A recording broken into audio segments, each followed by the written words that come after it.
এইখন অসমতেই সংঘটিত হৈছে এটা ভয়ংকৰ ঘটনা, যিটো ঘটনা শুনিলে হয়তো আপুনিও ক'ব কোন দিশে গতি কৰিছে আজিৰ প্ৰজন্ম।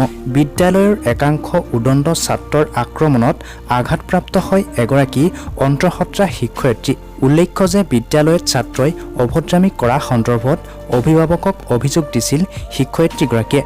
তাৰ পাছতেই উদণ্ড ছাত্ৰৰ আক্ৰমণৰ বলি হ'ল এইগৰাকী অন্তঃসত্ত্বা শিক্ষয়িত্ৰী।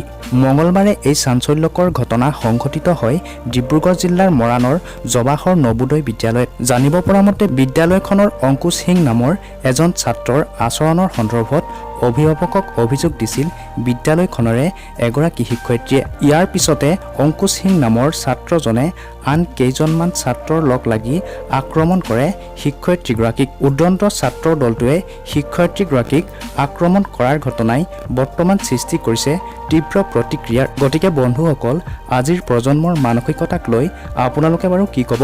তলৰ কমেণ্ট বক্সত কমেণ্ট এটা কৰি জনাবচোন।